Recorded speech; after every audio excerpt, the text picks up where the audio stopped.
Hello दोस्तों, देखो एक बार फिर आपके संभव ऑनलाइन क्लासेस के अंदर आपका हार्दिक स्वागत है। और आज हमारा जो बायोलॉजी का जो सेकंड चैप्टर था, उस सेकंड चैप्टर के अंदर जो पहली यूनिट थी पाचन तंत्र, वो कंप्लीट हो चुका है। और आज हमारी एक नई यूनिट है श्वसन तंत्र, जो एक अच्छी यूनिट है और उससे क्वेश्चन बनने की जो संभावना है वो भी बहुत ज़्यादा है, क्योंकि इसके अंदर ये जितनी भी यूनिटें है आपकी श्वसन, पाचन, जनन तंत्र, उत्सर्जन तंत्र, उसके अंदर एक छोटी सी यूनिट है, ज़्यादा बड़ी भी नहीं है। तो जो बड़ा क्वेश्चन है या फिर कोई अगर छोटा क्वेश्चन है तो उसके बनने की जो संभावना है वो बहुत ज़्यादा है। तो देखो ये यूनिट हम स्टार्ट करेंगे। दूसरी जो यूनिट है हमारी वो है श्वसन तंत्र, रेस्पिरेटरी सिस्टम। देखो आज हमारी जो यूनिट है उसका नाम है रेस्पिरेटरी सिस्टम।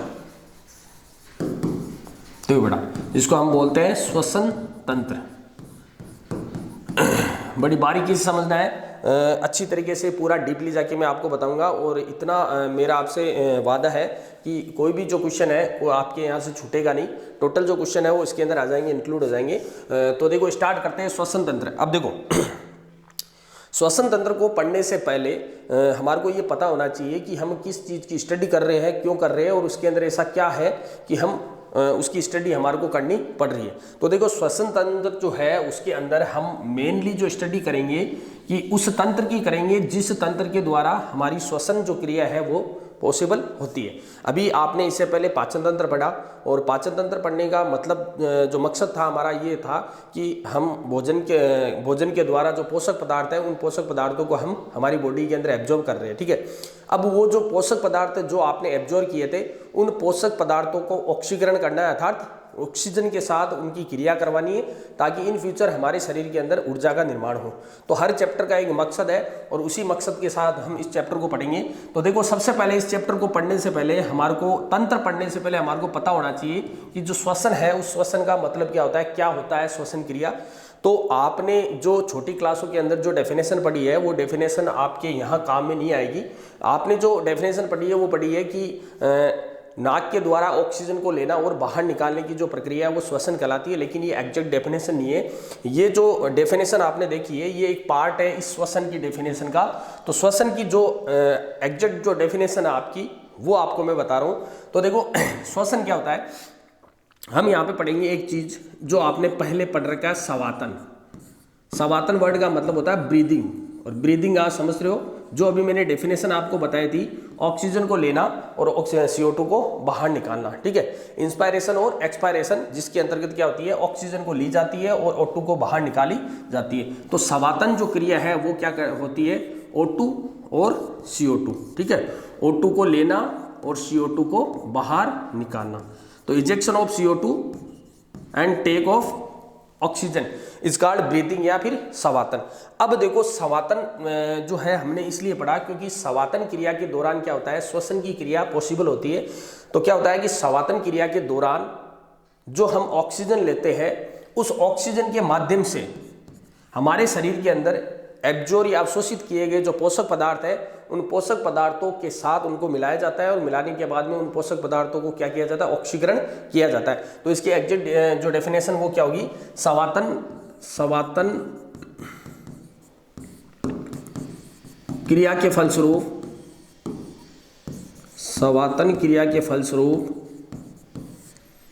ऑक्सीजन ग्रहण कर पोषक पदार्थों का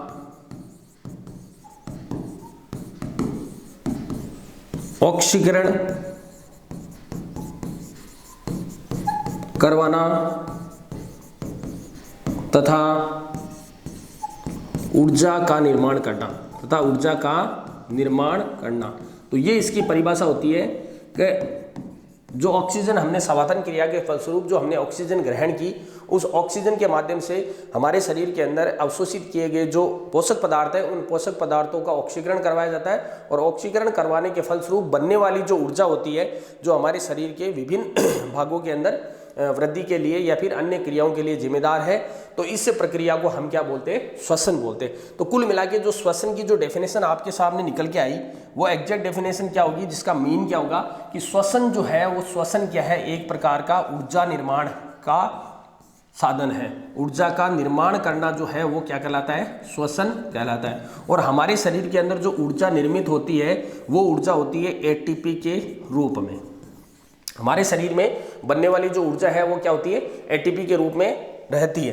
तो ऊर्जा का जो निर्माण है वो क्या कहलाता है, श्वसन कहलाता है। अब देखो आगे, अब क्या होता है कि श्वसन जो है, अब यहाँ पे मैं वापस इसको बता रहा हूँ एक बार, जो श्वसन आप पढ़ रहे हो रेस्पायरेशन जिसको हम बोलते हैं इंग्लिश के अंदर रेस्पायरेशन, रेस्पायरेशन। हाँ बेटा देखो, श्वसन का आपने डेफिनेशन पढ़ ली। श्वसन का सीधा साधा जो मतलब है वो आपको मैंने बता दिया है। श्वसन का सीधा साधा मतलब क्या है, ऊर्जा का निर्माण, ऊर्जा जिसको हम क्या बोलते हैं, एटीपी का निर्माण।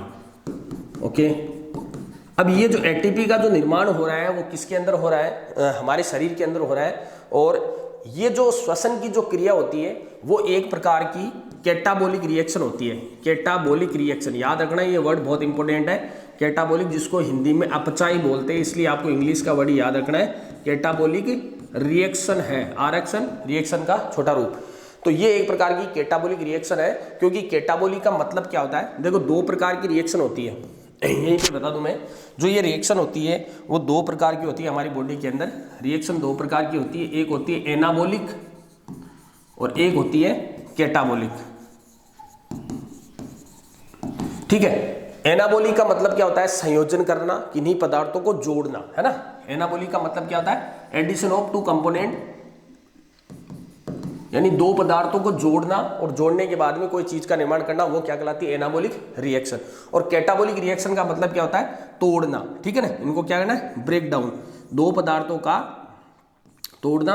तो यहाँ पे क्या होता है कि जो ग्लूकोज होता है या फिर जो पोषक पदार्थ होते हैं, उन पोषक पदार्थों का ऑक्सीकरण होता है ऑक्सीजन के साथ। उस दौरान क्या होता है, पोषक पदार्थ टूटते हैं, टूटने के बाद में क्या होती है, ऊर्जा की प्राप्ति होती है। तो ये एक प्रकार की क्या है, कैटाबोलिक रिएक्शन है। अब देखो उसके अलावा क्या है कि जो श्वसन की जो क्रिया है, श्वसन की क्रिया क्या होती है हमारे शरीर के अंदर, कौन से भाग में होती है, तो श्वसन के लिए केवल और केवल जो है वो फेफड़े जिम्मेदार है। तो मैं अगर यहाँ पे कह दूं कि श्वसन अंग की अगर मैं बात करता हूं, तो श्वसन जो अंग है वो क्या है, फेफड़े है। अब बाकी आपको मैं और ऑर्गन पढ़ाऊंगा, फेफड़ों के अलावा जो भी भाग है वो उस श्वसन तंत्र में आएंगे, वो केवल सहायक अंग होते हैं जो श्वसन क्रिया में मदद करते हैं। लेकिन यहाँ पे जो श्वसन की जो प्रोसेस होती है वो फेफड़ों में होती है, या तो ये कह सकते हैं फेफड़ों में, और या फिर हम कह सकते हैं कोशिकाओं में। अब कोशिकाओं में क्यों होती है वो मैं आपको बताऊंगा, क्योंकि आपने सुना होगा कि कोशिकाएं जो होती है उनके अंदर ऊर्जा का निर्माण होता है। अभी आपने क्या पढ़ा, श्वसन का मतलब क्या था, ऊर्जा का निर्माण करना। तो ऊर्जा का जो निर्माण है वो हमारी कोशिकाओं में होता है, और कोशिकाओं के अंदर पाए जाने वाला कोशिकांग जिसको माइटोकॉन्ड्रिया कहते हैं। और माइटोकॉन्ड्रिया में 9th क्लास में आपने पढ़ रखा है, क्रेब्स साइकिल चलता है, क्रेब्स चक्र। और वो जो क्रेब्स चक्र होता है वो क्या करता है, ग्लूकोज को तोड़ता है और एटीपी का निर्माण करता है।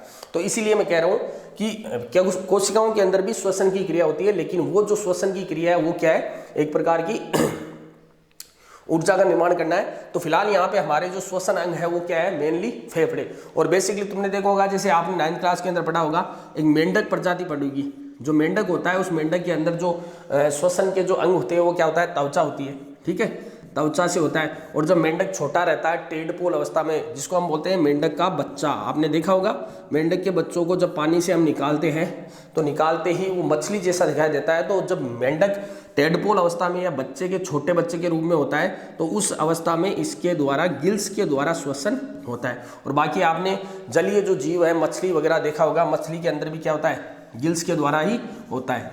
तो इस प्रकार से श्वसन की जो क्रिया है वो अलग अलग प्राणियों में, अलग अलग जीवों के अंदर अलग अलग भागों से होती है। तो ये आपका एक बेसिक आइडिया था। अब देखो, अभी मैंने कहा कि जो श्वसन है वो एक प्रकार का ऊर्जा का निर्माण है। तो इस बात को भी हम यहाँ पे शो करेंगे कि ऊर्जा का निर्माण क्यों है। देखो बेटा, क्या होता है कि जब स्वातन क्रिया के दौरान हम ऑक्सीजन लेते हैं तो ली जाने वाली जो ऑक्सीजन होती है वो हमारे नासिका मार्ग से, नाक से, नासिका मार्ग से होते हुए फेफड़ों के अंदर जाती है। और फेफड़ों के अंदर जाने के बाद में क्या होता है कि उन फेफड़ों के अंदर छोटी छोटी रक्त केशिकाएं होती है, और उन रक्त केशिकाओं के अंदर रक्त भरा रहता है। और जो हमारा रक्त होता है उसके अंदर आपने 3 कंपोनेंट पढ़े होंगे, आरबीसी, डब्ल्यूबीसी और प्लेटलेट्स। अगले चैप्टर में पढ़ाऊंगा इसके अंदर, अगली यूनिट में आपको पूरा, लेकिन बेसिक बता देता हूँ कि जो रक्त होता है उसके अंदर आरबीसी, डब्ल्यूबीसी और प्लेटलेट्स होती है। और जो आरबीसी होती है ना, उस आरबीसी के अंदर एक वर्णक पाया जाता है जिसको बोलते हैं हीमोग्लोबिन। और जो हीमोग्लोबिन जो वर्णक होता है वो रक्त का लाल रंग करने के साथ साथ एक प्रमुख प्रोसेस करता है जिसको हम बोलते हैं O2 और CO2 का परिवहन करना।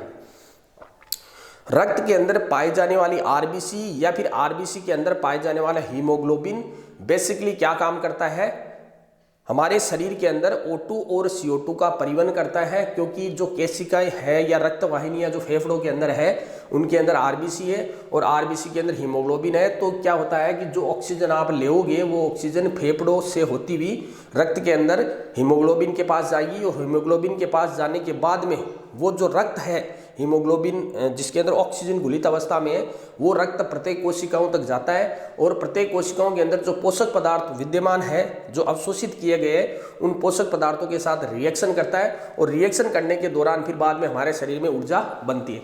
तो ये जो रिएक्शन है इस रिएक्शन को हम बेसिकली किस तरीके से लिखते हैं कि हमारे शरीर के अंदर जो पोषक पदार्थ है उसका जो सूत्र होता है वो होता है C6H12O6 जिसको हम अपनी फॉर्म में ग्लूकोज बोलते हैं। तो हमने बोला कि हमारे शरीर के अंदर विद्यमान जो ग्लूकोज है उस ग्लूकोज का क्या होता है, ऑक्सीकरण होता है, अर्थात इसका जो ऑक्सीकरण है वो किसके साथ हुआ, ऑक्सीजन के साथ। तो यहाँ पे ऑक्सीजन इसके साथ जुड़ी, तो यहाँ पे जो ऑक्सीजन होता है उस ऑक्सीजन के 6 अणु, ठीक है, यहाँ पे 6 अणु ऑक्सीजन के जुड़े। तो ऑक्सीजन के जुड़ने के बाद में ये जो रिएक्शन होती है श्वसन की, इसको रिएक्शन बोलते हैं, रासायनिक अभिक्रिया बोलते हैं। तो इसके दौरान क्या होता है, हमारे शरीर के अंदर देखो CO2 बनती है। ओके, हमारे शरीर में जब ऑक्सीजन जो है वो किसके साथ, ग्लूकोज के साथ क्रिया करती है। तो आपने देखा होगा कि ऑक्सीजन को हम ब्रीथिंग के थ्रू अंदर लेते हैं तो हम वापस बाहर भी निकालते हैं कुछ। तो बाहर जो निकालते हैं वो कौन सी निकालते हैं, CO2 गैस निकालते हैं। ओके, तो हमारे शरीर के अंदर क्या बना, CO2 बना। ओके, उसके अलावा कुछ मात्रा में जल बनता है और उसके अलावा बेसिकली जो चीज है वो क्या बनती है, ATP। और यहाँ पे बनने वाले जो ATP है ना, यही हमारी श्वसन की डेफिनेशन को शो कर रहे हैं।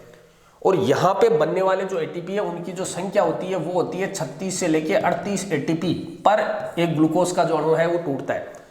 तो यहाँ पे एक ग्लूकोज के अणु के टूटने से लगभग 36 से लेके 38 तक ATP का निर्माण होता है। और बेसिक लैंग्वेज में हम ये कहते हैं कि जो एक ग्लूकोज का जो अणु होता है ना वो लगभग 4.1 किलो कैलोरी ऊर्जा देता है, टूटने के बाद में 4 किलो कैलोरी ऊर्जा देता है। और अपनी साइंस के लैंग्वेज में हम कह रहे हैं कि उस एक ग्लूकोज के अणु के श्वसन के दौरान टूटने पर लगभग 30 से लेके और 38 ATP अणुओं का निर्माण होता है। और यही ATP अणु जो है वो क्या है, एक प्रकार का ऊर्जा का स्रोत है जो शरीर के प्रत्येक कोशिका के अंदर विद्यमान रहता है। तो ये एक बेसिक नॉलेज था आपके। उसके अलावा देखो एक ऐसी चीज मैं बताऊं आपको जो आपकी बुक के अंदर भी नहीं दे रखी है, उसको डीपली आपको देखना है थोड़ा। तो देखो एक ऐसी चीज क्या होता है कि हमारे शरीर के अंदर हमारा जो इन्वायरमेंट होता है उस इन्वायरमेंट के अंदर ब्रीदिंग के दौरान हम जो ऑक्सीजन लेते हैं तो केवल और केवल ऑक्सीजन ही नहीं ली जाती है। हमारे द्वारा ब्रीदिंग के दौरान जो हम वायु लेते हैं उस वायु के अंदर क्या क्या चीज विद्यमान रहती है। इधर देखो, जैसे मान लो ये हमारी जो वायु है और ये हमारा बॉडी है हमारी, ठीक है। तो क्या होता है कि हम वायु के द्वारा जो वायु हम श्वसन क्रिया के दौरान हम लेते हैं तो उस वायु के अंदर क्या होती है, लगभग 78% तक तो होती है नाइट्रोजन। आप जानते हो 78% नाइट्रोजन होती है, वो भी हमारी, क्योंकि वायु के अंदर घुलित है तो वो भी नाइट्रोजन भी जाएगी। और 21% जो है वो क्या है, ऑक्सीजन है। और लगभग 0.003% जो है वो CO2 है। ये पूरी की पूरी जो चीज़ है हम ब्रीथिंग के दौरान लेते हैं। इस चीज़ को याद रखना कि ब्रीथिंग या फिर श्वसन क्रिया के दौरान जब हम वायु को अंदर की ओर खींचते हैं या निश्वसन या इंस्पायरेशन की जो क्रिया है वो करते हैं, उस दौरान 78% नाइट्रोजन यानी सबसे ज़्यादा नाइट्रोजन, उसके अलावा 21% ऑक्सीजन और नगण्य है ना, न के बराबर हम क्या लेते हैं, CO2 अंदर लेते हैं। और जब हम वापिस CO2 निकालते हैं तो यहाँ पे तो क्या हुआ, ये हमने लिया। ओके, इसको मैं कह सकता हूँ इंस्पायरेशन यानी अंदर ली। इंस्पायरेशन के दौरान तो हमने ये चीज़ अंदर ली। और जब एक्सपायरेशन होता है तो उस एक्सपायरेशन के दौरान क्या होता है कि 78% जो नाइट्रोजन आपने ली ये की पूरी निकल जाएगी, क्योंकि नाइट्रोजन का वहाँ पे हमारे शरीर में कोई महत्व नहीं है। तो 78% जो है वो नाइट्रोजन क्या होगी, बाहर निकल जाएगी। और उसके अलावा जो 21% जो ऑक्सीजन आपने लिए ना, वो 21 ऑक्सीजन जो है वो यहाँ पे कन्वर्ट हो जाएगी। 17 जो प्रतिशत है वो हमारी बॉडी के अंदर इंक्लूड हो जाएगी। 17% जो ऑक्सीजन है वो इंक्लूड हो जाएगी और कुछ मात्रा में जो ऑक्सीजन है वो बाहर निकलती है। तो बॉडी के अंदर क्या होता है, इनका जो वेरिएशन होता है, क्योंकि आपने देखा होगा जो CO2 है ना, वो CO2 निकलेगी बाहर। तो यहाँ पे क्या हुआ कि लगभग जो ऑक्सीजन है वो कन्वर्ट हो जाते हैं किसमें, CO2 में। तो लगभग 17 जो % है ना वो CO2 के रूप में बाहर निकल जाती है, 17%। अब बताओ 4% यहाँ पे ऑक्सीजन कहाँ गई भाई? 17% ऑक्सीजन तो CO2 में कन्वर्ट होगी, लेकिन 4% जो ऑक्सीजन है वो कहाँ गई? तो 4% जो ऑक्सीजन होती है वो कहाँ गई? हमारे शरीर में ग्लूकोज के ऑक्सीकरण के लिए जिम्मेदार, या फिर शरीर में ऊर्जा का निर्माण उसने कर दिया।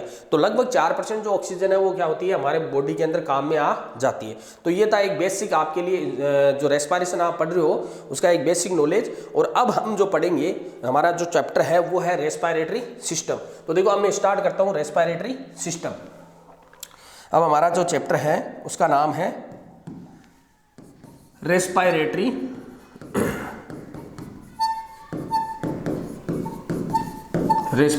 सिस्टम।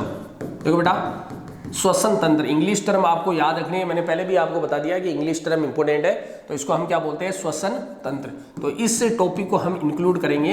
तो देखो, रेस्पिरेटरी सिस्टम पढ़ने से पहले हमने क्या कहा कि श्वसन की क्रिया जो है वो संपन्न होती है रेस्पिरेटरी सिस्टम में, और उसके लिए जिम्मेदार या श्वसन की क्रिया के लिए जिम्मेदार जो मेन ऑर्गन होते हैं वो होते हैं हमारे लंग्स या फेफड़े। लेकिन उसके अलावा भी कई ऐसे भाग होते हैं जो श्वसन की क्रिया को प्रभावित करते हैं या श्वसन की क्रिया को संपन्न करते हैं। तो हमने क्या हुआ कि बेसिकली इस श्वसन तंत्र को हमने 3 भागों में बांट रखा है। श्वसन तंत्र जो है उसको हमने 3 भागों के अंदर बांट रखा है। तो देखो 3 भागों के अंदर हम किस तरीके से इसको बांटेंगे, ये हमारे द्वारा बांटा गया भाग है, बाकी ऐसा कुछ नहीं है, ये पूरा एक श्वसन तंत्र ही है, लेकिन इसको पढ़ने के लिए हमने इसको 3 भागों में बांटा है। तो देखो, पहला जो श्वसन तंत्र है इसको हमने बोल दिया प्राथमिक, ठीक है, इसको बोल दिया या तो प्राथमिक बोलो, प्राथमिक श्वसन तंत्र, और या इसको मैं बोलूंगा ऊपरी श्वसन तंत्र, ऊपरी श्वसन तंत्र।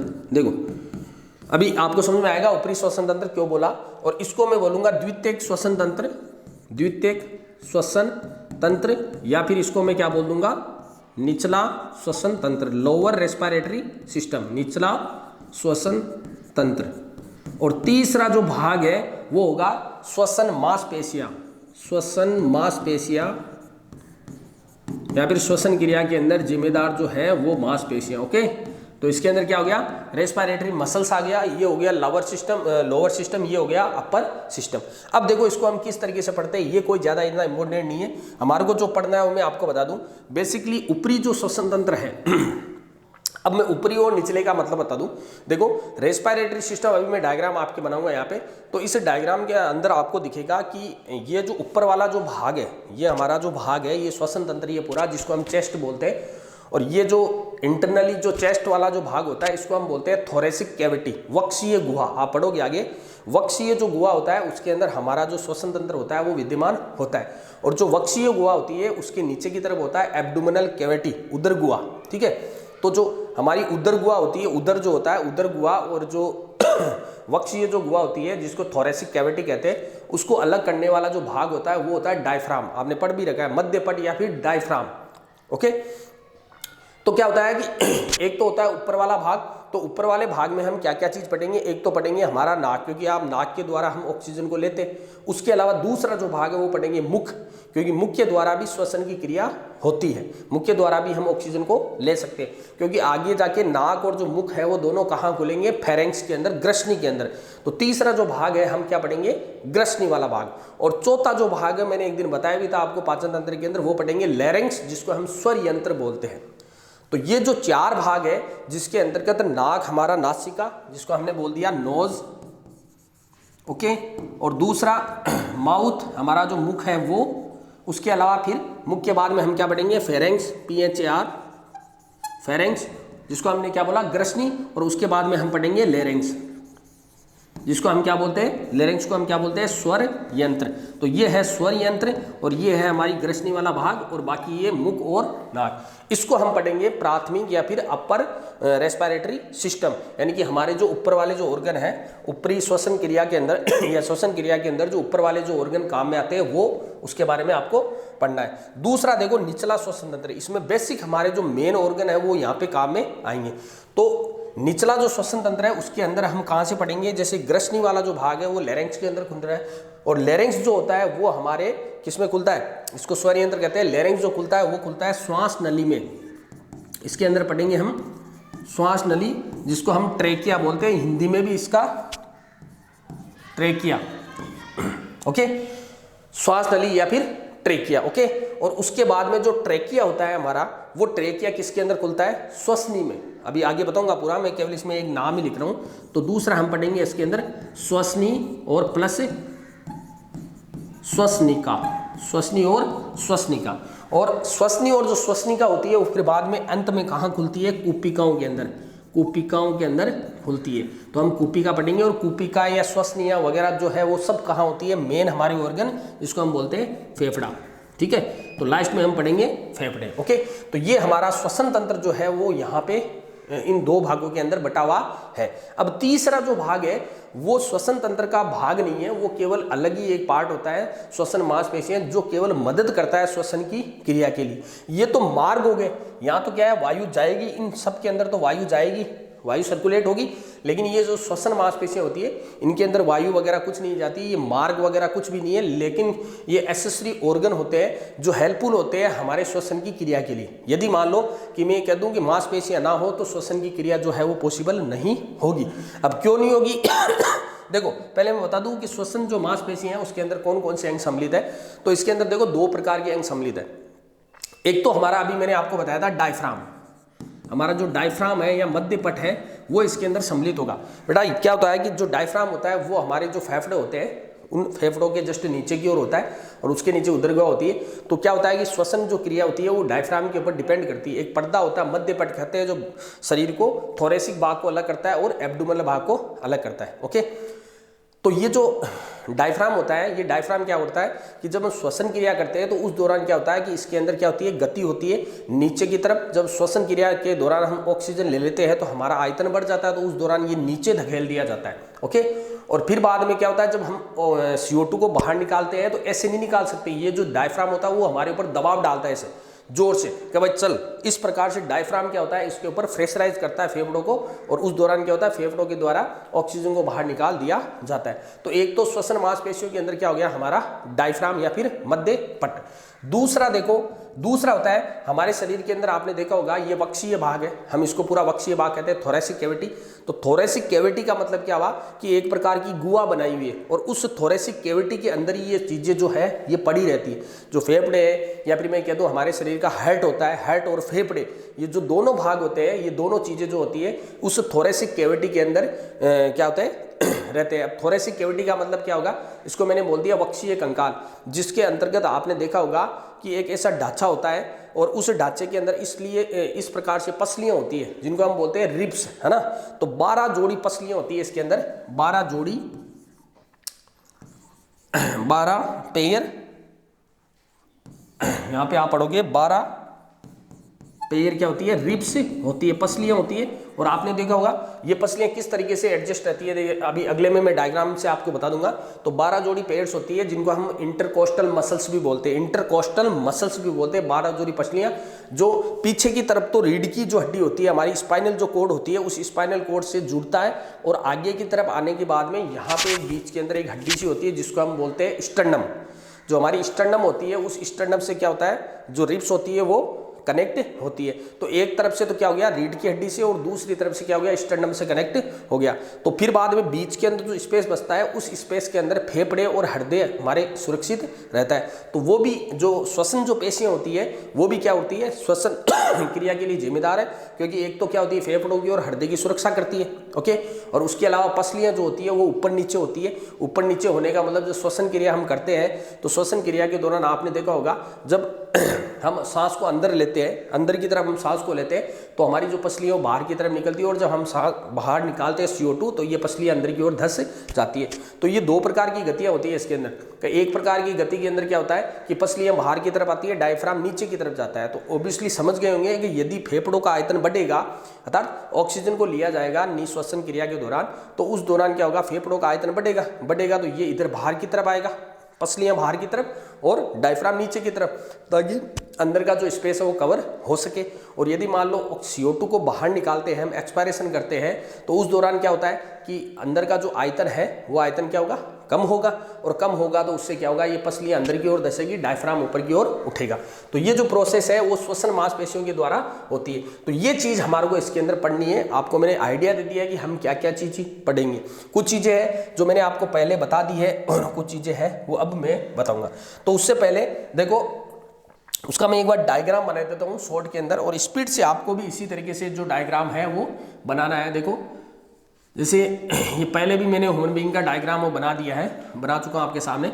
यहाँ से क्या है, इस जगह से मान लो ये हमारा नासा छिद्र है, ओके, ये नासा छिद्र स्टार्ट होगा, और यहाँ पे ये वाला जो भाग है वो हमारा मुख वाला भाग हो गया, ओके। तो यहाँ से और ये भाग, ओके। अब ये जो भाग है आगे जाके आपने देखा होगा ये वाला जो यहाँ से स्टार्ट हो गया, ये कंठ ग्रसनी का तीसरा भाग, जिसको हमने ग्रसनी बोला था, नेजोफेरेंजियल बोला था।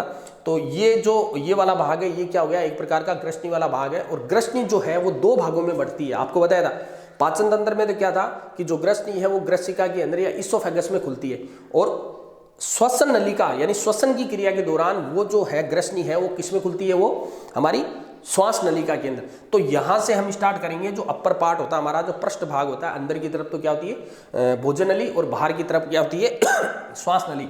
तो यहाँ पे देखो इस जगह क्या होता है, इस जगह एक सिस्टम होता है जिसको हम बोलते हैं स्वर यंत्र, जिसको हम क्या बोलते हैं, स्वर यंत्र या फिर लैरिंक्स। देखो यहाँ पे इसकी जो आकृति है वो इस तरीके से होती है, मैं आकृति बना रहा हूँ इसकी। इस तरीके से हमारे को 9 उपास्थ्यों का बना हुआ एक सिस्टम मिलेगा इस तरीके से, ओके। और ये जो सिस्टम है, इस सिस्टम से आगे की तरफ फिर बाद में आपको इस तरीके से नली मिलेगी, ये, ओके। इस नली को हम बोलते हैं श्वास नली। ये जो नली आपको दिखाई दे रही है ना, ये नली क्या है, श्वास नली है, ओके। और जो श्वास नली है वो, जिसको हम ट्रेकिया बोलते हैं, वो आगे की तरफ आगे जाने के बाद में किस में खुलेगी, देखो देखो ये श्वास नली जो है वो फिर बाद में 2 भागों में इस तरीके से बट जाएगी। डायग्राम आपको अपने तरीके से बनाना है, बढ़िया। और ये इस तरीके से बट गई, ओके। बटने के बाद में यहाँ पे ये वाले जो भाग है, ये वाले, ये यहाँ पे हमने फेफड़े बना दिए, ओके। इस तरीके से ये फेफड़े बना दी, ओके। अब क्या होती है, ये जो आगे जो श्वसन नली आपको दिख रही है, ये श्वास नली जो दिख रही है वो आगे जाके फिर बाद में इस तरीके से बढ़ जाती है। ये देखो आगे, फिर ये भी इस तरीके से आगे बढ़ जाती है, ये भी इस तरीके से बढ़ जाती है। इस पार्ट से क्या होता है, ये बहुत अत्यधिक भागों में बट जाती है। आगे मैं बताऊंगा अभी इसकी स्ट्रेचिंग। जैसे मान लो ये इधर अलग से भाग में बट गई, ये अलग, इस तरीके से इसके बहुत सारे जो भाग है वो हो जाते हैं। ये नलिकाएं जो है वो आगे बहुत सारे भागों में बट जाती हो, और बटने के बाद में जो अंतिम जो संरचना होती है जो आपको दिखाई देगी वो होती है यहाँ पे इस तरीके से, ये कुपिकाएं, इसको एल्वियोलाई कहते हैं। तो ये बेसिक एक शॉर्ट डायग्राम मैंने आपको बनाया है स्पीड से, और इसी तरीके से आपको डायग्राम को कवर करना है। तो देखो ये जो श्वसन तंत्र का मैंने डायग्राम बनाया है, इसके अंदर क्या क्या चीज़ है, कहाँ पे है, वो आप पहले इसको समझिए। देखो स्टार्टिंग हम करते हैं, ये वाला जो भाग हो गया, ये हो गया हमारा मुख वाला भाग, ओके। और ये वाला जो भाग है ये हो गया हमारा नासिका, ओके। आगे देखो जो मुख और जो नासिका है वो आगे चल के किसके अंदर खुलते हैं, फेरेंक्स के अंदर या फिर ग्रसनी वाले भाग में। तो ये वाला भाग है, मैंने इसको बोल दिया ग्रसनी वाला भाग, ओके। तो ग्रसनी वाला भाग है अर्थात फेरेंक्स, ये हो गया हमारा फेरेंक्स वाला भाग। अब जो फेरेंक्स होती है, आपने देखा होगा जो फेरेंक्स होती है वो उससे 2 रास्ते जाते हैं, और उन दोनों रास्तों का जो चेक पॉइंट है वहाँ पे जो खड़ा रहता है, जो मैंने बताया था आपको कि एक ट्रैफिक पुलिस वाला खड़ा रहता है जिसको हमने एपिग्लोटिस बोला था।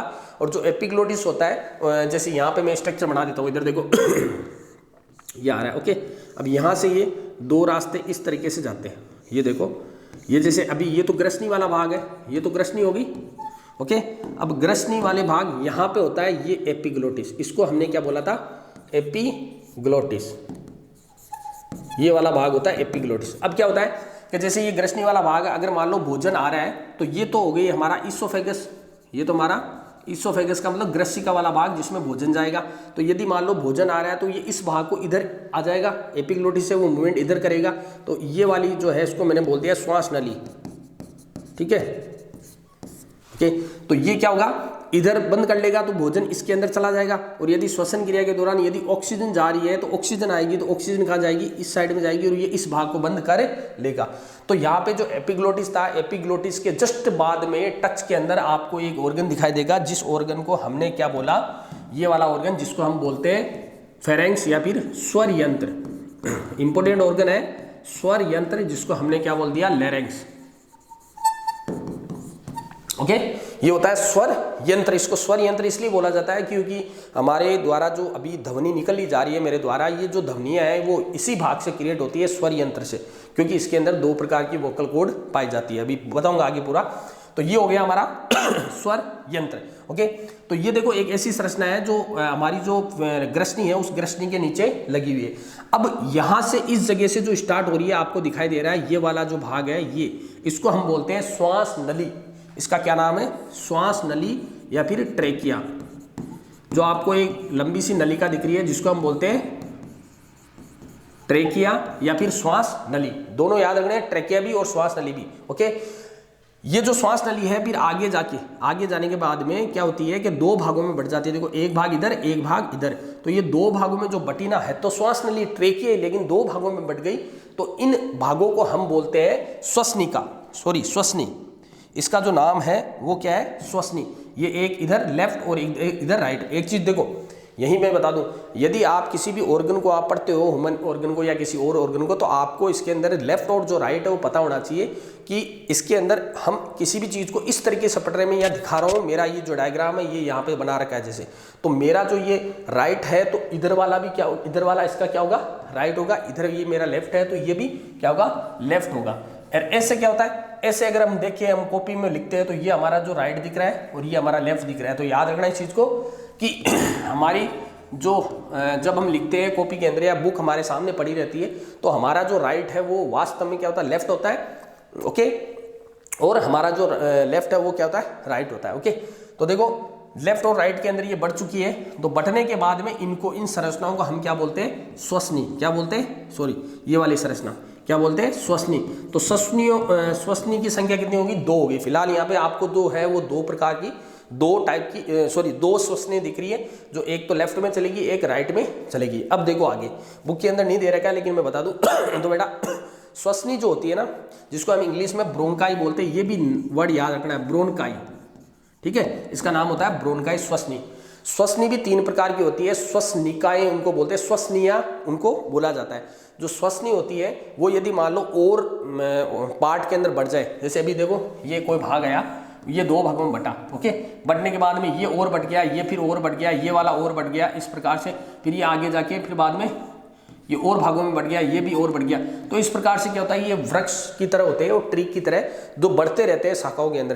तो इसकी भी श्वसनी की भी क्या होती है, और शाखाएं जब बढ़ती है ना तो उनको प्राथमिक श्वसनी, द्वितीयक श्वसनी और तृतीयक श्वसनी तक हम बोला जाता है। तो श्वसनी भी जो होती है वो 3 भागों में होती है, प्राथमिक, द्वितीयक और तृतीयक। ओके, उसके बाद में क्या होता है कि फिर बाद में एटलीस्ट जैसे तीसरी श्वसनी बढ़ गई आपके, तो उसके बाद में फिर और छोटी छोटी जो संरचनाएं और बटेगी, तो उसको हम बोलते हैं श्वसनिकाएं। उसको क्या बोलते हैं, श्वसनिकाएं। तो फिलहाल मैं यहाँ पे इसको बता रहा हूँ, श्वसनिकाएं, श्वसनिकाएं।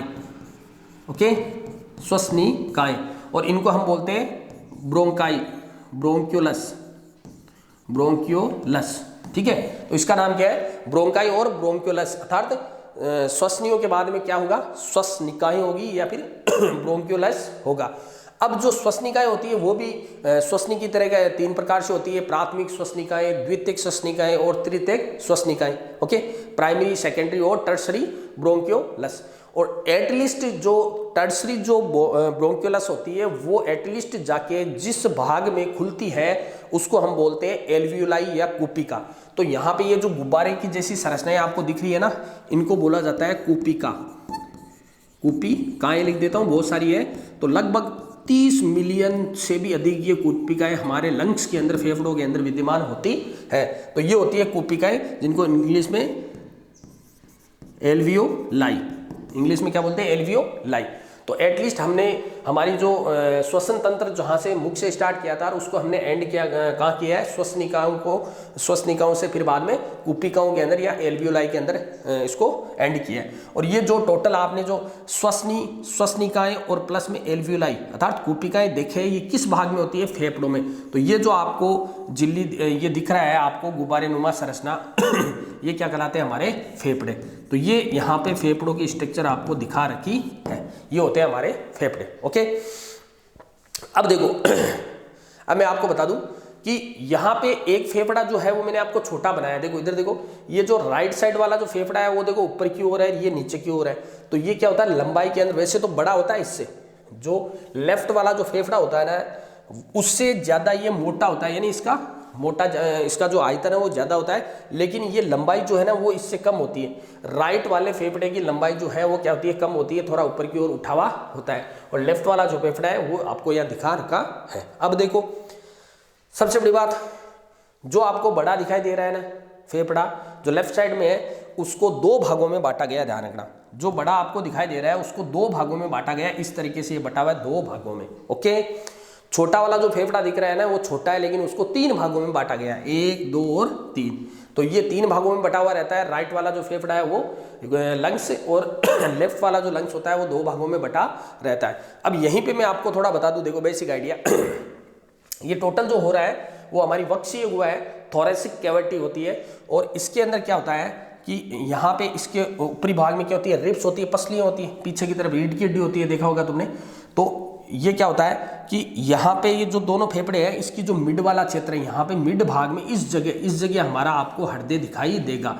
कोई कहता है लेफ्ट में होता है, कोई कहता है राइट में होता है, ऐसा कुछ नहीं होता है। ये मिड पोजीशन पे होता है, हृदय हमेशा मध्य में होता है, लेकिन उसको हम लेफ्ट साइड क्यों बोलते हैं, क्योंकि लेफ्ट साइड की ओर वो झुका हुआ होता है ना। बेसिकली मध्य में होता है, लेकिन उसका जो झुकाव होता है वो क्या होता है, लेफ्ट साइड की ओर होता है। इस तरीके से जो हृदय है वो लेफ्ट साइड की ओर झुका हुआ होता है। इसलिए हम बोलते हैं कि हमारा जो हृदय होता है वो कहाँ होता है, लेफ्ट साइड में होता है। पर ऐसा कुछ नहीं है, वो होता है बीच में है, लेकिन लेफ्ट साइड की ओर झुका होता है। और कईयों के अंदर तो राइट साइड में भी हृदय माना जाता है, कई ऐसे केस दिखे होंगे आपने, राइट साइड के अंदर भी हृदय होता है। तो बेसिकली जो हृदय है उसको लेफ्ट साइड में इसीलिए माना जाता है क्योंकि लेफ्ट की ओर वो क्या होता है, झुकावा होता है। और अब देखो यहाँ पे इस जगह वो देखो, इसको मैं मिटा देता हूँ, इसका कोई रोल नहीं है। ओके, अब देखो यहाँ पे हमारा होता है मध्यपट, ये वाला जो है इसको हम बोलते हैं डायफ्राम। क्या बोलते हैं, डायफ्राम। ये वाला जो भाग है इसको हम क्या बोलते हैं, डायफ्राम या फिर मध्यपट। ये हो गया हमारा श्वसन तंत्र का डायग्राम। इसी तरीके से आपको एग्जाम के अंदर इस डायग्राम को बना के आना है। अब देखो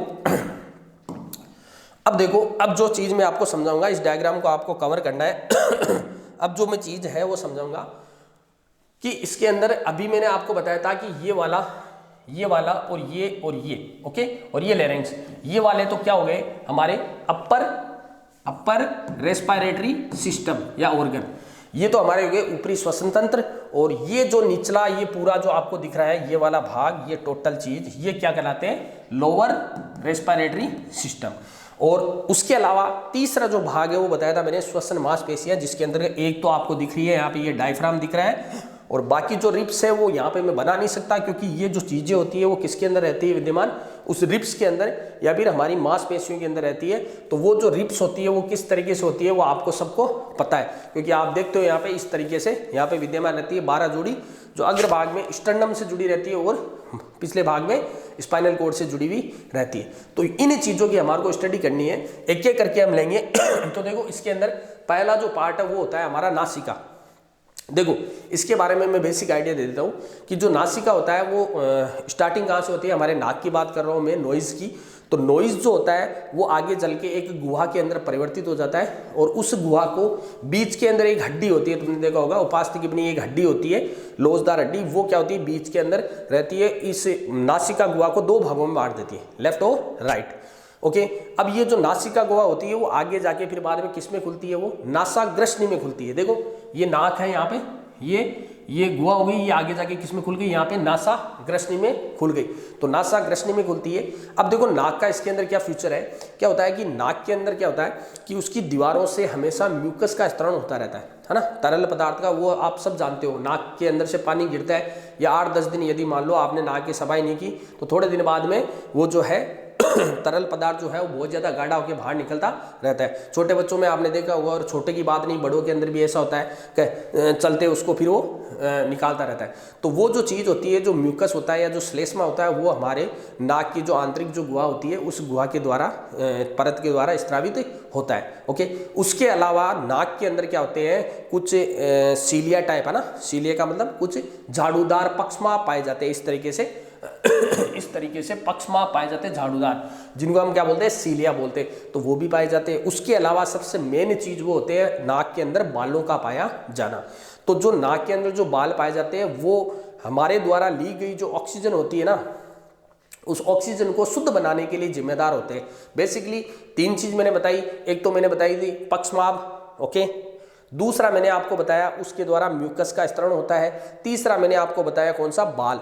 ये तीनों जो चीजें हमारे नाक या नासा गुहा के अंदर विद्यमान है, वो क्या करती है, हमारे द्वारा ली गई जो ऑक्सीजन होती है उस ऑक्सीजन के अंदर विद्यमान धूल के कण, पराग कण या कुछ और बाहरी बैक्टीरियाज वगैरह जो है उनको यहीं रोक लेती है, और शुद्ध ऑक्सीजन जो होती है वो हमारे अंदर फेफड़ों के अंदर पहुंचाती है। तभी आपने देखा होगा कुछ दिन बाद में जो रोके गए जो परागकण, धूल के कण वगैरह जो होते हैं वो कुछ दिन बाद में हमारे नाक के द्वारा बाहर निकल आते हैं। तो उसका जो कलर वगैरह होता है, या उसका आपने देखा होगा कुछ डर्टी सा कलर होता है, तो वो इसीलिए होता है क्योंकि कई प्रकार के बैक्टीरियाज, कई प्रकार के धूल के कण और कुछ ऐसे बाह्य इंटरनल एक्सटर्नल कारक जो हमारी बॉडी के लिए सही नहीं है, उनको नाकों के बालों के द्वारा या म्यूकस के द्वारा या फिर सीलिया के द्वारा बाहर रख लिया जाता है। तो ये तो हो गया हमारा फर्स्ट ऑर्गन, ज़्यादा इसको समझाने की जरूरत नहीं है। आगे देखो, दूसरा हो गया मुख। अब मुख का पोर्शन इसके अंदर क्यों पढ़ाया जा रहा है, पाचन के अंदर तो पाचन की क्रिया में मदद करता है, लेकिन इसके अंदर भी श्वसन क्रिया में मदद करता है। आप जानते हो इस चीज को कि जो श्वसन क्रिया होती है वो नाक के द्वारा और मुख के द्वारा, दोनों के द्वारा हो सकती है, क्योंकि सबको पता है आगे जाके फेरिंग्स के अंदर ही खुलने वाला है दोनों। तो मुख के द्वारा भी हम ऑक्सीजन को ग्रहण कर सकते हैं, लेकिन हमेशा याद रखना मुख के द्वारा ग्रहण की गई जो ऑक्सीजन होती है वो कभी भी शुद्ध ऑक्सीजन नहीं होती है, क्योंकि मुख के अंदर म्यूकस जरूर होगा, आपको लार मिलेगी, लेकिन वो इतने ज़्यादा इन बैक्टीरियाज या फिर धूल के जो कण हैं या फिर जो अशुद्ध जो वायु के अंदर जो मिले हुए जो कण हैं उनको नहीं रोक पाती है। तो अशुद्ध जो ऑक्सीजन है वो मुख के द्वारा ली जाती है। ओके, उसके बाद में देखो आगे का जो पार्ट है वो होता है ग्रसनी। ग्रसनी वाला जो पार्ट है वो मैंने आपको पढ़ा दिया है, और इसके बारे में थोड़ा बहुत आइडिया और दे देता हूँ। 3 भागों में ग्रसनी को बांटा गया था। ऊपरी भाग को हमने नासा ग्रसनी बोला था, और नीचे मुख ग्रसनी बोला था। और मुख ग्रसनी और नासा ग्रसनी जो है एटलीस्ट जाके किस में खुलती है, वो अधोग्रसनी या कंठ ग्रसनी के अंदर, जिसको लैरिंजोफेरिंक्स बोला था, क्योंकि वो लैरिंक्स के पास ही तो है, तो वो हो गई हमारी कंठ ग्रसनी। तो इसको ज़्यादा बताने की जरूरत नहीं है, क्योंकि इसके अंदर भी ऑक्सीजन जो है वो चाहे मुख से लो चाहे आप नाक से लो, वो ऑक्सीजन किस में जाएगी, ग्रसनी के अंदर ही जाएगी। तो ये ग्रसनी जो है ये आपको मैं पढ़ा चुका हूं, इसको ज़्यादा मेरे को बताने की जरूरत नहीं है। अब देखो अपर पार्ट के अंदर, अपर रेस्पिरेटरी ऑर्गन के अंदर आपके पास केवल और केवल पढ़ने को है स्वर यंत्र। तो ये वाला जो अंग है इसको हम ढंग से पढ़ेंगे। तो देखो आगे हम चलते हैं, इसके अंदर हम पढ़ेंगे स्वर यंत्र। स्वर यंत्र जिसको हम क्या बोलते हैं, लैरिंक्स। हाँ बेटा देखो स्वर यंत्र क्या होता है, 9 प्रकार की जो उपास्थियां होती हैं उनसे मिलकर बनी हुई एक छोटी सी स्ट्रक्चर होती है, 6 सेंटीमीटर के करीब कुछ ऐसे। तो ये जो स्ट्रक्चर होती है ना, ये इसकी अगर स्ट्रक्चर को हम ढंग से देखें तो ये इस तरीके से देखो स्ट्रक्चर इसकी बनी होती है, इस तरीके से ये आपको दिखाई देगा। इसकी जो स्ट्रक्चर है वो कुछ इस तरीके से होती है, ये देखो इस तरीके से होती है, और इसके अंदर इसको हम बोलते हैं स्वर यंत्र। देखो बेटा स्वर यंत्र इसको क्यों बोला जाता है, क्योंकि क्या होता है कि इस स्वर यंत्र के अंदर 2 प्रकार की वोकल कॉर्ड पाई जाती है ना, 2 वोकल कॉर्ड स्वर रज्जु बोलते हैं। वोकल कॉर्ड ये आपको याद रखना है, जिसको हम स्वर रज्जु बोलते हैं, स्वर तंतु या स्वर रज्जु। 2 प्रकार की, हर इंसान के अंदर 2 प्रकार की वोकल कॉर्ड पाई जाती है। इसीलिए आपने देखा होगा कि हर व्यक्ति के अंदर 2 प्रकार की ध्वनियाँ जो है वो होती है, लेकिन जो आदमी होता है उसके अंदर आदमी की ध्वनि निकलती है, अर्थात एक वोकल कॉर्ड उसकी खुली हुई होती है, ओपन होती है, और जो महिला होती है उसके अंदर दूसरे प्रकार की जो वोकल कॉर्ड है वो खुली हुई होती है। तो बेसिकली जो आपने देखा होगा कि जो व्यक्ति ये कहते हैं कि यार इसकी आवाज़ बदल गई या इसके अंदर कुछ घुस गया, भूत घुस गया, ये सब चीज़ें आपको नहीं माननी चाहिए। क्योंकि क्या होता है, दोनों वोकल कॉर्ड, कई बार क्या होता है कि ये जो वोकल कॉर्ड होती है ना, इनका जो कंट्रोल सेंटर होता है वो हमारा मस्तिष्क होता है। तो व्यक्ति क्या होता है कि किसी चीज़ के बारे में बहुत ज़्यादा मात्रा में सोचने लग जाता है। तो क्या होता है कि हमारा जो मस्तिष्क होता है वो इतना ज़्यादा उस चीज़ के बारे में सोचता रहता है कि बाकी की जो चीज़ें होती है ना उनके ऊपर उसका संतुलन बिगड़ जाता है। तो उसकी जो एकदम से तुमने देखा होगा डबल आवाज़ निकलने लग जाती है ना, एक आवाज़ के जस्ट थोड़ा सा पीछे की तरफ दूसरी आवाज़ निकलने लग जाती है। वो इसलिए क्योंकि सेकंड नंबर की जो वोकल कॉर्ड है उस वोकल कॉर्ड के ऊपर क्या हुआ है कि मस्तिष्क का कंट्रोल नहीं रहा, उसकी वजह से सडनली वो जो वोकल कॉर्ड है वो खुल जाती है, उसकी वजह से डबल जो साउंड हमारे को दिखाई देने लग जाती है। तो ये होता है स्वर, दो प्रकार की वोकल कॉर्ड। और ये जो वोकल कॉर्ड होती है, इन वोकल कॉर्ड के अंदर ही कपकपी उत्पन्न होती है ना, वाइब्रेशन उत्पन्न होता है। जब हम ऑक्सीजन लेते हैं ना तब तो क्या होता है, हम बोलते नहीं है, तब तो वो वोकल कॉर्ड क्या होती है, रिलैक्स होती है, ओपन, तब तो साउंड नहीं निकलता है। लेकिन हम जब बोलते हैं हमारे अंदर क्या होता है, जब बोलने का मतलब क्या, हमने हमारे जो अंदर जो ऑर्गन होते हैं उनको हमने क्या किया, गति दी, तो उस दौरान उसके अंदर क्या होती है, कंपकपी पैदा होती है और उसकी वजह से साउंड क्रिएट होता है। अब जो ये वोकल कॉर्ड ये जो हमारा लैरिंक्स होता है, जो स्वर यंत्र होता है, ये हमारे किस भाग में विद्यमान रहता है, ये जस्ट ग्रसनी के जस्ट नीचे की ओर होता है। और हम ये भी कह सकते हैं कि जो हमारी ग्रीवा कशेरुका, मैं किसकी बात कर रहा हूँ, देखो इसकी बात कर रहा हूँ, ग्रीवा कशेरुका जो हमारा रीढ़ की हड्डी है उसके ऊपर वाला भाग जो है, यहाँ से जब स्टार्ट होती है इसकी, तो ये ग्रीवा कशेरुका बोलते हैं इसको। और जो ग्रीवा कशेरुका होती है वो ग्रीवा कशेरुका जिसको हम बोलते हैं सर्वाइकल रीजन, है ना, सर्वाइकल रीजन, और उसको हम सी से डिनोट करते हैं। तो C3 से और C6 ये ज़्यादा बताने की जरूरत नहीं है। वो सर्वाइकल जो रीजन होता है वो बहुत सारे खंडों में बटा रहता है ना, रीढ़ की हड्डी को भी बहुत सारे खंडों में बांट रखा है। जैसे मान लो थोरेसिक कैविटी के अंदर तो T1, T3, T2, T3 है ना, लंबर है तो लंबर में L1, L2, L3 इस प्रकार से बांट रखा है। तो ज़्यादा डीपली नहीं जाना है, बस इतना याद रखना कि ग्रीवा कशेरुका जो नंबर 3 और नंबर 6 के बीच के अंदर ये, यानी कि जैसे यहाँ अगर मान लो इसकी ग्रीवा कशेरुका है इस तरीके से ऐसे, तो ये C3, C4, C5 और C6 यहाँ तक ये व्यवस्थित रहती है। तो ये है हमारा स्वर यंत्र जिसके अंदर वोकल कॉर्ड होती है और 9 प्रकार की उपास्थियों से मिलकर बनी होती है। ओके, उसके अलावा एक चीज़ और बता दूं आपको मैं कि ये जो हमारा टंग होता है, हमारी जो जीभ होती है, गला है, उस टंग के जस्ट नीचे की तरफ एक अस्थि होती है जिसका नाम होता है हायोड, है ना, जिसका नाम होता है हायोड, HYOID, हायोड। जो हायोड जो अस्थि होती है ना, उस हायोड अस्थि के जस्ट नीचे की तरफ ये स्वर यंत्र होता है। तो एक प्रकार से मैं ये भी कह सकता हूँ कि एक तरफ तो वो थोरेसिक सर्वाइकल जो रीजन होता है उससे गिरी रहती है, ऊपर से फिर ये हायोड से गिरी रहती है। तो ये एक बेसिक लैंग्वेज थी आपके लिए कि स्वर यंत्र क्या होता है। ओके, अब देखो वापिस मैं एक बार डायग्राम निकाल रहा हूँ। ये हो गया हमारा स्वर यंत्र, इसमें और कुछ ज़्यादा पढ़ने की जरूरत नहीं है कि जो साउंड होती है, जो वायु होती है, वो स्वर यंत्र से होती है, फिर बाद में किस में प्रवेश करेगी, हमारे श्वास नलिका या फिर जिसको हम ट्रैकिया बोलते हैं। तो एक बार मैं वापस उस डायग्राम को लेता हूँ ये देखो ये डायग्राम। अब आगे जो स्वर यंत्र है वो कहाँ खुला है, ये वाला जो पोर्शन है इसको हम बोलते हैं श्वास नली और या फिर ट्रैकिया। ये बहुत इंपॉर्टेंट आपके है क्योंकि इससे क्वेश्चन आने की संभावना भी होती है। तो देखो इस भाग के अंदर क्या होता है कि कुछ ऐसी संरचनाएं आपको दिखाई देगी। ये देखो यहाँ से लेके यहाँ तक ये जो श्वास नली होती है, उस श्वास नली के अंदर सी आकार के ऐसे रिंग होती है, सी आकार के ऐसे छल्ले होते हैं, आपको दिखाई देंगे यहाँ पे, देखो इस तरीके से, है ना। ये श्वास नली के अंदर इस प्रकार से आपको सी आकार के छल्ले दिखाई देंगे, रिंग्स दिखाई देगी। ये देखो ये इंपॉर्टेंट, इससे क्वेश्चन बनता है। और ये जो रिंग्स आपको दिखाई दे रही है, इस रिंग्स को हम बोलते हैं क्या, सी आकार के छल्ले। हाइलिन कार्टिलेज के बने हुए ये सी आकार के छल्ले होते हैं, तो इसको हम बोलते हैं हाइलिन कार्टिलेज। तो ये होते हैं हाइलिन कार्टिलेज, है ना, उपास्थि।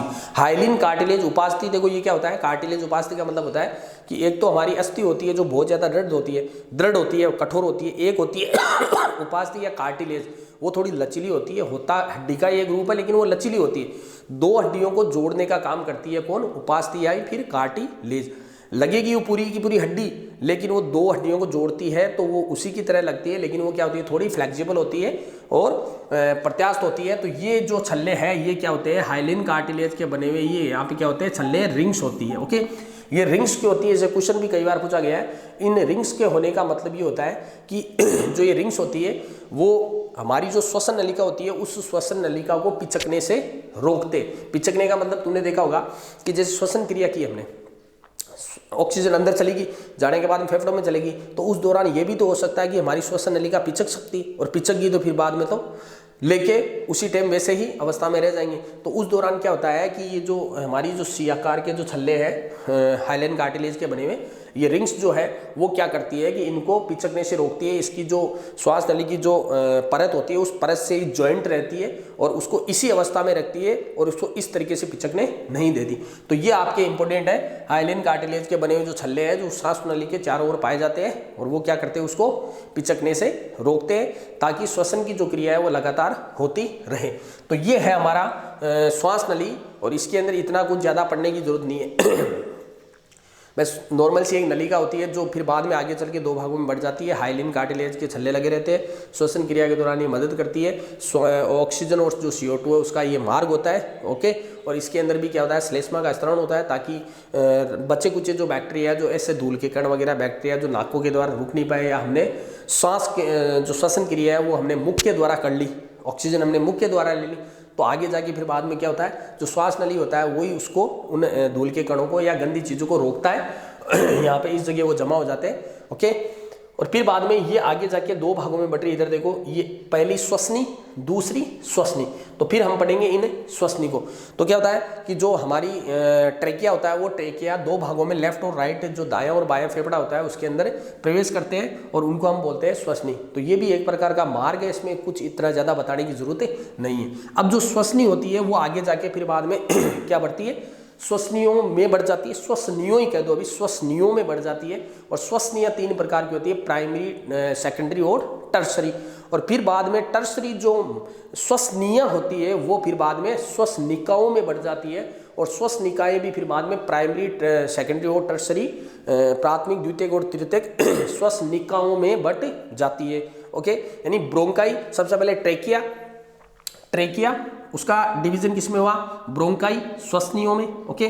फिर श्वसनिया भी प्राइमरी, सेकेंडरी, टर्सरी, ब्रोंकाई में बट गई। फिर बाद में ब्रोंकाई जो है वो किस में बटी, ब्रोंकियोलस में। और जो ब्रोंकियोलस है वो भी तीन प्रकार की, प्राइमरी ब्रोंकियोलस, सेकेंडरी ब्रोंकियोलस और टर्सरी ब्रोंकियोलस। और एटलीस्ट जो ब्रोंकियोलस है टर्सरी, वो जाके किसमें खुलती है, एल्वियोलाई या फिर कुपिकाओं के अंदर खुलती है, जो गुब्बारे के समान संरचना होती है। तो ये होगी हमारी कुपिकाएं जो फेफड़ों के अंदर विद्यमान होती है। इनकी जो संख्या बहुत ज़्यादा होती है। और ये आपका था श्वसन तंत्र। बाकी इसके अंदर कुछ भी नहीं है, इतना बेसिक जो है वो मैंने आपको इसके अंदर बता दिया है पूरा। और रही बात इसकी थ्योरी की, तो मैंने जो समझा है, यदि आपने समझा है तो उसकी थ्योरी को आप खुद लिख सकते हो या फिर आप बुक की मदद ले सकते हो, ओके। और इसके आगे का जो भाग है वो फिर मैं आपको अगले लेक्चर के अंदर पढ़ाऊंगा। कुछ चीज़ ऐसी है जो आपको बतानी है इसके अंदर, किस प्रकार से श्वसन क्रिया होती है, किस प्रकार से आगे की तरफ ऑक्सीजन से मिलती है और किस प्रकार से एटीपी का निर्माण होता है। तो अगले लेक्चर के अंदर आपको इसका जो छुटा हुआ जो भाग है वो आपको मैं समझा दूंगा, ओके बेटा। तो ये जो अपना यूनिट है रेस्पिरेटरी सिस्टम, ये 2 लेक्चर के अंदर कंप्लीट हो जाएगी, इसको ज़्यादा टाइम नहीं लगेगा। और आगे से आगे फिर हम अपने जो सर्कुलेटरी सिस्टम है या फिर हमारा एक्सक्रीटरी सिस्टम है उसको भी कंटिन्यू करेंगे।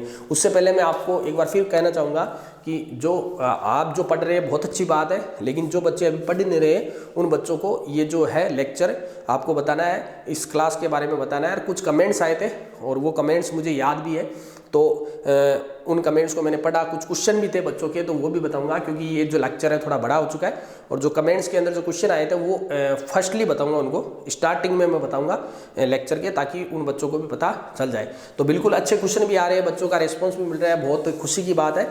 लेकिन और खुशी तब होगी जब सभी बच्चे हमारे यहाँ पे पढ़ने लग जाए, ओके बेटा, थैंक यू।